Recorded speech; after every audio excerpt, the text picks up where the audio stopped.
അല്ല, ഒരുപാട് പേര് പറയാറുണ്ട് പാരൻസിൻ്റെ ഫീലിങ്ങിനെ ഒരുപാട് പറയട്ടും. ഞാനും അങ്ങനെ തന്നെ പാരൻസിൻ്റെ ഫീലിങ്സിന് ഒരുപാട് ഇമ്പോർട്ടൻസ് കൊടുക്കണമെന്ന് വിശ്വസിക്കുന്ന ഒരു വ്യക്തിയാണ്. അത് എൻ്റെ മതത്തിന് അത് നിർബന്ധമായിട്ടുള്ളൊരു കാര്യമാണ്. അതുപോലെ ഞാനൊരു മുസ്ലിമാണ്.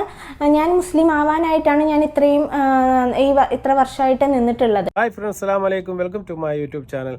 ഹാദിയ എന്ന് പറയുന്ന പെൺകുട്ടിയെ തീർച്ചയായിട്ടും മലയാളിക്കര മറന്നു കാണാൻ വേണ്ടി സാധ്യതയില്ല. അത്രയ്ക്ക് സംഭവ ബഹുലമായ ഒരു മതമാറ്റം തന്നെയായിരുന്നു നമ്മുടെ ഹാദിയയുടേത്. ഹാദിയയുടെ ആദ്യത്തെ പേര് അഖില എന്നായിരുന്നു. അതിനുശേഷം അവർ ഇസ്ലാം മതം സ്വീകരിച്ചതിന് ശേഷമാണ് ഹാദിയ എന്നുള്ള പേര് സ്വീകരിച്ചത്. അവരുടെ അമ്മ മരിച്ചതുമായി ബന്ധപ്പെട്ട് ഇപ്പോൾ സോഷ്യൽ മീഡിയയിൽ ഇസ്ലാമിനെതിരെ വ്യാപകമായ രീതിയിലുള്ള തെറിയ അഭിഷേകങ്ങളുടെ ഒരു കൂമ്പാരം തന്നെ സംഘപരിവാർ പ്രൊഫൈലുകൾ ഇപ്പോൾ പുറത്ത് വിട്ടുകൊണ്ടിരിക്കുകയാണ്. അതുകൊണ്ട് തന്നെയാണ് ഞാൻ ഈ വീഡിയോ റിയാക്ട് ചെയ്യാൻ വേണ്ടി എടുത്തത്. തീർച്ചയായിട്ടും ആദ്യമായിട്ടാണ് നിങ്ങൾ ഞങ്ങളുടെ ചാനൽ കാണുന്നെങ്കിൽ ദയവായി സപ്പോർട്ട് ചെയ്യാനായി ചാനൽ ഒന്ന് സബ്സ്ക്രൈബ് ചെയ്ത ശേഷം കാണാൻ വേണ്ടി ശ്രമിക്കുക.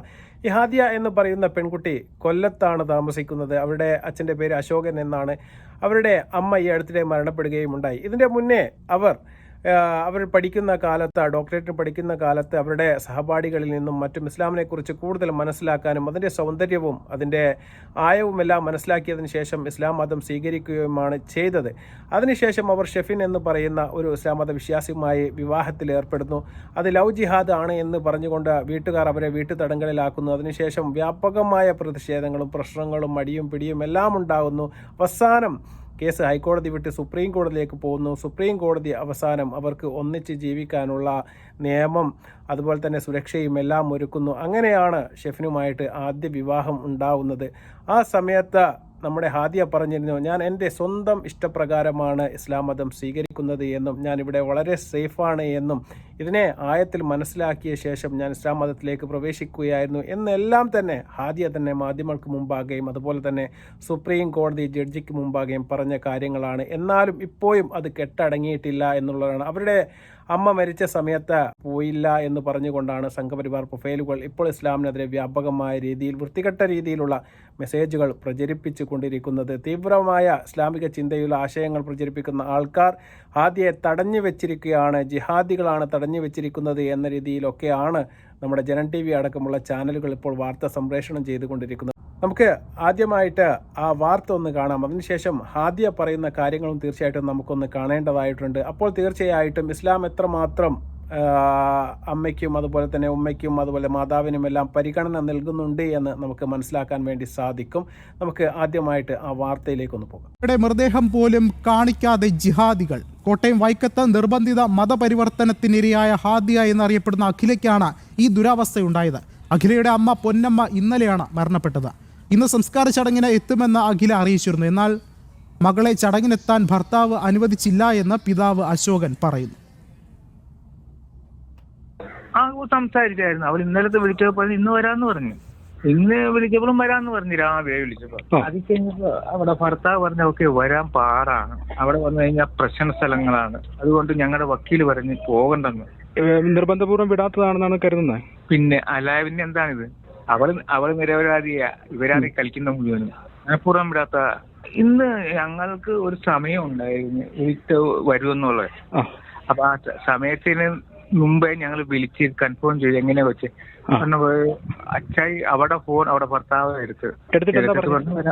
വരാൻ പറ്റത്തില്ല, ഞങ്ങൾക്ക് അവിടെ സുരക്ഷ പ്രശ്നങ്ങളുണ്ടാവും, പോലീസുകാരൊക്കെ ആയിട്ടായിരിക്കും ആദ്യം വന്നെന്ന് പറഞ്ഞായിരുന്നു. ഇപ്പൊ പിന്നെ പറയുന്ന സുരക്ഷാ പ്രശ്നമുണ്ട്, അതുകൊണ്ട് വരാൻ പ്രയാസമാണ്, ഞങ്ങൾ ഇത് കഴിഞ്ഞിട്ട് വരാമെന്ന്. ഞാൻ പറഞ്ഞു ഇത് കഴിഞ്ഞിട്ട് ഇങ്ങനെ എന്തിനാ വന്നെന്ന് ചോദിച്ചു. ഈ സമയം തന്നെ വരണമെന്നാണ് ആവശ്യപ്പെട്ടത് അങ്ങോട്ട് അല്ലേ? മൃതദേഹം കാണാൻ എത്തണമെന്നാണ് അച്ഛനും ആവശ്യപ്പെട്ടത് അല്ലേ? ഇപ്പോൾ ഈ വാർത്ത നിങ്ങൾ ശ്രദ്ധിച്ചു കാണും. എത്ര പ്രകോപനപരമായ രീതിയിലാണ് അവർ അത് സംപ്രേഷണം ചെയ്യുന്നത് എന്ന് നിങ്ങൾ ശ്രദ്ധിച്ചു കാണും. ജിഹാദികൾ തടഞ്ഞു വെച്ചിരിക്കുകയാണ്. നിർബന്ധിത മതപരിവർത്തനത്തിന് ശേഷം ഇപ്പോൾ സ്വന്തം അമ്മയെ മരിച്ചിട്ട് കാണാൻ പോലും സമ്മതിക്കുന്നില്ല എന്ന രീതിയിലൊക്കെയാണ് ആ വാർത്തയിൽ ഇങ്ങനെ പറഞ്ഞുകൊണ്ടിരിക്കുന്നത്. അതുപോലെ തന്നെ നമ്മുടെ ഹാദിയയുടെ അച്ഛനായ അശോകേട്ടൻ്റെ ഒരു ഫോൺ സംഭാഷണത്തിലും അദ്ദേഹം പറയുന്നുണ്ട്, ഞാൻ എൻ്റെ മകളുമായിട്ട് ബന്ധപ്പെട്ടിരുന്നു, ആദ്യം വരാമെന്ന് പറഞ്ഞിരുന്നു, അതിന് പിന്നീട് എന്തുകൊണ്ട് വരുന്നില്ല എന്ന് മകൾ അച്ഛനോട് പറഞ്ഞ് നിങ്ങൾ കേട്ടു കാണും. അവിടുത്തെ സുരക്ഷാ പ്രശ്നം ഉള്ളതുകൊണ്ടും അവിടെ എന്തെങ്കിലും പ്രശ്നമുണ്ടാവാനുള്ള സാധ്യത ഉണ്ട് എന്നതുകൊണ്ടും അവർക്ക് പേടിയായതുകൊണ്ടുമാണ് അവർ വരുന്നില്ല എന്ന് പറഞ്ഞത്. ഞാൻ മറ്റൊരു ദിവസത്തേക്ക് വേണമെങ്കിൽ വരാമെന്ന് പറയുകയും ചെയ്തു. ഇതിനൊക്കെ കുറ്റക്കാരെന്ന് പറയുന്നത് ആരാണ്? ഇനി അങ്ങനെ വന്നിട്ടില്ല എന്ന് തന്നെ വിചാരിക്കൂ. അങ്ങനെ വന്നിട്ടില്ല എങ്കിൽ അതിൻ്റെ കുറ്റം ഹാദിയക്ക് മാത്രമാണ്. ആ കുട്ടിക്ക് താല്പര്യമുണ്ടോ ഇല്ലയോ എന്ന് ആ കുട്ടിയോട് ചോദിച്ചാൽ നമുക്ക് മനസ്സിലാക്കാൻ വേണ്ടി സാധിക്കും. ഇതിനെല്ലാം കുറ്റം ഇസ്ലാമിൻ്റെ തലക്ക് വെച്ച് കെട്ടേണ്ട യാതൊരു ആവശ്യവുമില്ല. മതം എന്ന് പറയുന്നത് ഇത്തരം കാര്യത്തെ വിലക്കുന്നില്ല എന്ന് നിങ്ങൾ ആദ്യമായിട്ട് മനസ്സിലാക്കണം. മാതാവിൻ്റെ അല്ലെങ്കിൽ ഉമ്മയുടെ കാൽച്ചുവട്ടിലാണ് സ്വർഗം എന്ന് പഠിപ്പിക്കുന്ന മതമാണ് ഇസ്ലാം മതം. അതുപോലെ തന്നെ നിങ്ങൾ മാതാപിതാക്കളോട് കരുണ കാണിക്കണമെന്നും അവരോട് സ്നേഹം പങ്കിടണമെന്നും അവരെ ആദരിക്കണമെന്നും അവരെ ബഹുമാനിക്കണമെന്നും എല്ലാം പറയുന്ന ഒരു മതമാണ് ഇസ്ലാം മതം എന്ന് നിങ്ങളൊന്ന് മനസ്സിലാക്കുന്നത് നല്ലതാണ്. പിന്നെ മറ്റൊരു കാര്യം കൂടി പറയട്ടെ. ഈ ഹാദിയ എന്ന് പറയുന്ന പെൺകുട്ടി ആദ്യ ഭർത്താവായ ഷെഫിൻ എന്ന് പറയുന്ന അദ്ദേഹവുമായി മുന്നോട്ട് പോകുന്നതിനിടയ്ക്ക് ഇനി എനിക്ക് ചില പ്രശ്നങ്ങൾ ഉണ്ടാവുകയും മുന്നോട്ട് പോകാൻ പറ്റുകയില്ല എന്ന് പറയുന്ന ഒരു സമയത്ത് അദ്ദേഹവുമായിട്ട് വിവാഹമോചനത്തിലേക്ക് ഏർപ്പെടുന്നു. അതിനുശേഷവും അദ്ദേഹം ഹാദിയ എന്ന് പറയുന്ന പെൺകുട്ടി മറ്റൊരു യുവാവുമായിട്ട് കല്യാണത്തിൽ ഏർപ്പെടുന്നു. ഖാലിദ് ദസ്താഖീർ എന്നാണ് അദ്ദേഹത്തിൻ്റെ പേര്. അതിനും ഇസ്ലാം സംരക്ഷണം നൽകുന്നുണ്ട് എന്നുള്ളതാണ് നിങ്ങൾ മനസ്സിലാക്കണം. നിങ്ങൾ പറയുന്ന ഈ സ്വാതന്ത്ര്യമില്ലാത്ത ഇസ്ലാം മതത്തിൽ നിങ്ങൾ നോക്കണം. ആ കുട്ടി ആദ്യത്തെ കല്യാണത്തിൽ നിന്ന് മറ്റൊരു കല്യാണത്തിലേക്ക് പോകുന്നു. അതിനുള്ള എല്ലാ സ്വാതന്ത്ര്യവും ആ കുട്ടിക്ക് ഉണ്ട് എന്ന് നിങ്ങൾ മനസ്സിലാക്കാൻ വേണ്ടി സാധിക്കണം. അതിനുശേഷം രണ്ടാം വിവാഹത്തിനും വളരെ സന്തോഷകരമായിട്ട് ആ ഹാദിയ എന്ന് പറയുന്ന പെൺകുട്ടി ഇപ്പോൾ മുന്നോട്ട് പോയിക്കൊണ്ടിരിക്കുകയാണ്.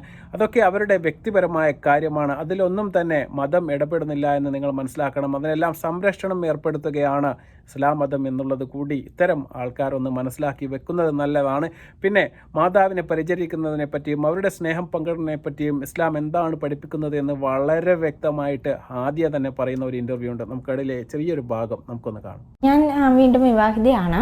അത് ഒരു ചർച്ചയാവേണ്ട ആവശ്യമില്ലല്ലോ. സമൂഹത്തിൽ എല്ലാവർക്കും സെപ്പറേറ്റ് ആവാനും വീണ്ടും പുനർവിവാഹം നടത്തുവാനും നമ്മുടെ ഭരണഘടന അനുവദിച്ചിട്ടുള്ള ഒരു കാര്യമാണ്. നോർമലായിട്ട് നമ്മുടെ സമൂഹത്തിൽ അത് നോർമലി നടന്നുകൊണ്ടിരിക്കുന്ന ഒരു കാര്യം കൂടിയാണ്. അത് ഞാൻ ചെയ്യുമ്പോൾ മാത്രം ഇതിന് ഇത്രത്തോളം എല്ലാവരും ഇറിറ്റേറ്റഡ് ആകുന്നു എന്നുള്ളതാണ് എനിക്ക് തിരിച്ച് ചോദിക്കാനുള്ളത്. എൻ്റെ പാരൻസിനോടും എനിക്കത് തന്നെയാണ് ചോദിക്കാനുള്ളത്. അത് എൻ്റെ അവകാശമല്ല. ചെറിയ കുട്ടിയല്ല, പ്രായപൂർത്തിയായ ഒരു സ്ത്രീയാണ്. എനിക്ക് എൻ്റേതായ തീരുമാനങ്ങൾ എടുക്കാനുള്ള പ്രായവും പക്വതയുമായി എന്ന് ഞാൻ മനസ്സിലാക്കിയിട്ടുണ്ട്. അതനുസരിച്ചാണ് ഞാൻ വിവാഹബന്ധം എനിക്ക് പറ്റാത്തതായപ്പോൾ ഞാൻ ഒഴിവാക്കുകയും പിന്നീട് എനിക്ക് പറ്റുന്ന ഒരു വിവാഹബന്ധത്തിലോട്ട് ഞാൻ രണ്ടാമതായി ഇപ്പോൾ വിവാഹം കഴിച്ചിട്ടുമുള്ളത്. ഹാദിയ സുരക്ഷിതയാണോ എന്നുള്ളതായിരുന്നു സോഷ്യൽ മീഡിയ പല സമയങ്ങളിലും ചോദിച്ചുകൊണ്ടിരുന്നത്. ഹാദിയ സേഫായി സുരക്ഷിതയായിരിക്കുന്നു? അതെ, തീർച്ചയായും ഞാൻ സേഫായി സുരക്ഷിതയായിട്ടാണ് ഇരിക്കുന്നത്. അത് ഏറ്റവും നന്നായിട്ട് അറിയാവുന്നത് എൻ്റെ പാരൻസിനാണ്. പിന്നെ അതുപോലെ തന്നെ നമ്മുടെ ഡിപ്പാർട്ട്മെൻറ്റ് സ്പെഷ്യൽ ബ്രാഞ്ച് എല്ലാം എന്നെ കണ്ടിന്യൂസ് ആയിട്ട് വിളിക്കാറുണ്ടായിരുന്നു. അവർക്കൊക്കെ ഈ കാര്യങ്ങളൊക്കെ ഡീറ്റെയിൽ ആയിട്ട് അറിയാവുന്നതാണ്. അതിനെക്കുറിച്ച് ഇനിയിപ്പോൾ അതൊരു എന്താ അവിടെ ക്ലിയർ ആവാനുള്ളത് എന്നുള്ളതാണ് എനിക്ക് സംശയമായിട്ടുള്ളത്. അച്ഛൻ്റെ കാര്യത്തിലേക്ക് വരാം. ഹാദിയ പുതിയ കുടുംബജീവിതത്തിൽ സന്തോഷവതിയാണ്? തീർച്ചയായും. അപ്പോൾ പിന്നെ ഞാൻ കാര്യങ്ങളൊക്കെ ഡീറ്റെയിൽസ് ആയിട്ട് കാര്യങ്ങളൊക്കെ പറഞ്ഞു. പിന്നെ എൻ്റെ ഹസ്ബൻഡിൻ്റെ ഉമ്മയും അവരോട് സംസാരിച്ചിട്ടുണ്ട്. അന്നേരം ഹാദിയ പുനർവിവാഹം ചെയ്ത കാര്യം അച്ഛനും അമ്മയ്ക്കും അറിയാം. അവരോട് കാര്യങ്ങളൊക്കെ ഡീറ്റെയിൽ ആയിട്ട് പറഞ്ഞിട്ടുണ്ട് കാര്യങ്ങളൊക്കെ. ഈ പുനർവിവാഹത്തെക്കുറിച്ച് അച്ഛനറിയാം. അച്ഛൻ ഹാദിയയും അച്ഛനുമായിട്ട് സംസാരിച്ചിട്ടുണ്ട്. ഭർത്താവിൻ്റെ കുടുംബാംഗങ്ങളും അച്ഛനുമായിട്ട് സംസാരിച്ചിട്ടുണ്ട്. എന്നിട്ടും ഹേബിയസ് കോർപ്പസ് ഹർജിയിൽ പറയുന്നത് ഹാദിയ എവിടെ ഉണ്ട് എന്ന് അറിയില്ലെന്നാണ്. എന്തുകൊണ്ടായിരിക്കും അച്ഛൻ അങ്ങനെ പറയുന്നത്? അച്ഛൻ എന്തുകൊണ്ടാണ് അങ്ങനെ പറയുന്നതെന്ന് അച്ഛനോട് തന്നെ ചോദിക്കേണ്ടിയിരിക്കുന്നു. എങ്കിൽ പോലും നമ്മുടെ ഇന്നത്തെ ഈ ഒരു സാഹചര്യത്തിൽ നമുക്കറിയാമല്ലോ, എല്ലാവരും സത്യസന്ധമായിട്ട് നിൽക്കുന്ന ഒരു സാഹചര്യം അല്ലല്ലോ. അപ്പോൾ ഒരുപാട് പേര് പറയാറുണ്ട് പാരൻസിൻ്റെ ഫീലിങ്ങിനെ ഒരുപാട് പ്രയോറിറ്റി. ഞാനും അങ്ങനെ തന്നെ പാരൻസിൻ്റെ ഫീലിങ്സിന് ഒരുപാട് ഇമ്പോർട്ടൻസ് കൊടുക്കണമെന്ന് വിശ്വസിക്കുന്ന ഒരു വ്യക്തിയാണ്. അത് എൻ്റെ മതത്തിന് അത് നിർബന്ധമായിട്ടുള്ളൊരു കാര്യമാണ്. അതുപോലെ ഞാനൊരു മുസ്ലിമാണ്. ഞാൻ മുസ്ലിം ആവാനായിട്ടാണ് ഞാൻ ഇത്ര വർഷമായിട്ട് നിന്നിട്ടുള്ളത്. ഈ അവസാന ഭാഗത്ത് ഹാദിയ പറഞ്ഞ വാക്കിൽ നിന്ന് ഞാൻ തുടങ്ങട്ടെ. എൻ്റെ മതം എന്നെ പഠിപ്പിക്കുന്നുണ്ട് മാതാപിതാക്കളുടെ സ്നേഹത്തെപ്പറ്റിയും അവരുടെ കരുണയെപ്പറ്റിയും അവരുടെ കരുതലിനെ പറ്റിയും എല്ലാം എൻ്റെ മതം എന്നെ പഠിപ്പിക്കുന്നുണ്ട് എന്ന് ഹാദിയ തന്നെ പറയുന്ന വാക്കുകളാണ് നിങ്ങൾ കേൾക്കുന്നത്. തീർച്ചയായിട്ടും അത് തന്നെയാണ് പറയുന്നത്. പിന്നെ അവർ രണ്ടാം വിവാഹം കഴിച്ചതിനെക്കുറിച്ചും ബാക്കിയുള്ള കാര്യങ്ങളെക്കുറിച്ചും എല്ലാം അച്ഛനും അമ്മയ്ക്കും നല്ല അറിവുണ്ട് എന്നും അവരുമായി ഫോണിൽ സംസാരിക്കുന്നുണ്ട് എന്നെല്ലാം ഹാദിയ പറഞ്ഞു വെക്കുകയാണ്. പിന്നെ എവിടെയാണ് ഈ പ്രശ്നങ്ങളെന്ന് നിങ്ങൾ മനസ്സിലാക്കണം. യാതൊരു കാരണവശാലും ഞാൻ പറഞ്ഞതുപോലെ ഇസ്ലാം മതത്തിൽ എവിടെയും നിങ്ങൾ മതം മാറിയാലും മാറിയില്ലെങ്കിലും നിങ്ങളെ മാതാപിതാക്കളെ സന്ദർശിക്കുന്നതിനോ അവർ മരിച്ച വീട്ടിൽ പോകുന്നതിനോ ഒന്നും തന്നെ മതം എതിർക്കുന്നില്ല എന്ന് നിങ്ങൾ മനസ്സിലാക്കണം. ഈ എല്ലാ തെറ്റുകളും കൂടി അവസാനമായിട്ട് ഇസ്ലാമിൻ്റെ വണ്ടക്കി വെക്കുന്ന ചില സംഘപരിവാർ ശക്തികൾ ഇന്ന് സമൂഹത്തിൽ വെല്ലസി നടക്കുന്നുണ്ട്. അത്തരത്തിൽപ്പെട്ട ഒരു പ്രൊഫൈലിൻ്റെ മനുഷ്യനാണ് നമ്മുടെ ഹാരിഫുൽ ഹുസൈൻ എന്ന് പറയുന്ന എക്സ് മുസ്ലിമായ എന്ന് വേണമെങ്കിൽ പറയാം. അത്തരം ഒരു സംഘി തീർച്ചയായിട്ടും അദ്ദേഹം ഇന്ന് ടെലിവിഷൻ ചർച്ചകളിലായാലും ഫേസ്ബുക്കിലായാലും ഇസ്ലാമിനെതിരെ വ്യാപകമായ രീതിയിലുള്ള വൃത്തികെട്ട പോസ്റ്റുകളുമായിട്ട് ഇപ്പോൾ നിറഞ്ഞു നിൽക്കുന്നതാണ് നമ്മൾ കാണുന്നത്. അദ്ദേഹത്തിൻ്റെ ഒരു പോസ്റ്റ്, വളരെ പ്രകോപനമായ ഒരു പോസ്റ്റാണ് അദ്ദേഹം ഇന്ന് ഫേസ്ബുക്കിൽ പങ്കുവച്ചിട്ടുള്ളത്. ആ പോസ്റ്റിൻ്റെ ഒരു രൂപം ഞാൻ ഈ സൈഡിൽ സ്ക്രീൻഷോട്ടായിട്ട് കൊടുക്കാം.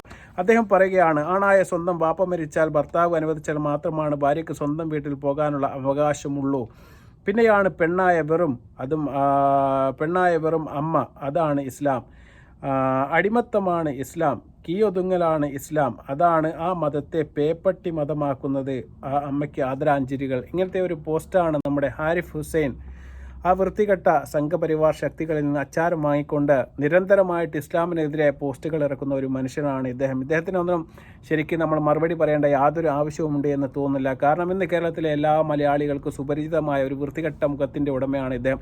പക്ഷേ ഇദ്ദേഹത്തിൻ്റെ പോസ്റ്റുകൾ കൊണ്ടൊക്കെ ചില ആൾക്കാർ ഇത്തരം കാര്യങ്ങൾ കേട്ടുകൊണ്ട് തെറ്റിദ്ധരിക്കപ്പെട്ടു പോകാനുള്ള സാധ്യതയുണ്ട്. അതുകൊണ്ട് മാത്രമാണ് നമ്മൾ പ്രതികരിക്കുന്നത്. ഇദ്ദേഹത്തിൻ്റെ വാക്കിലോ പ്രവൃത്തിയിലോ സ്വന്തം ഉമ്മയെപ്പോലും മാതാപിതാക്കളെപ്പോലും സംരക്ഷിക്കാൻ കഴിയാത്ത ഒരു വൃത്തികെട്ടവനാണ് ഇവനെന്ന് നിങ്ങൾ മനസ്സിലാക്കാൻ വേണ്ടി സാധിക്കണം.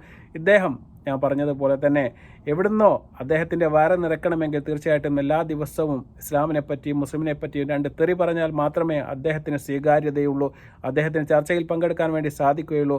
അദ്ദേഹത്തിന് എങ്ങനെ ഫേസ്ബുക്കിലും അതുപോലെ തന്നെ യൂട്യൂബിലും അതുപോലെ തന്നെ സംഘപരിവാർ ശക്തികളിൽ നിന്ന് കിട്ടുന്ന അച്ചാരവും വാങ്ങിക്കൊണ്ട് ഇസ്ലാമിനെ ഇങ്ങനെ പറയുന്നത് അദ്ദേഹത്തിൻ്റെ ഒരു തൊഴിലാക്കി അദ്ദേഹം മാറ്റിയിരിക്കുകയാണ്. ആ തൊഴിലെടുത്താൽ മാത്രമേ അദ്ദേഹത്തിൻ്റെ കുടുംബത്തെ മുന്നോട്ട് കൊണ്ടുപോകാൻ സാധിക്കുകയുള്ളൂ. അതുകൊണ്ട് മാത്രമാണ് അദ്ദേഹം ഇങ്ങനെ പറഞ്ഞു പോകുന്നത്. അദ്ദേഹവും ഒരു കാലത്ത് ഇത് തിരുത്തുക തന്നെ ചെയ്യും.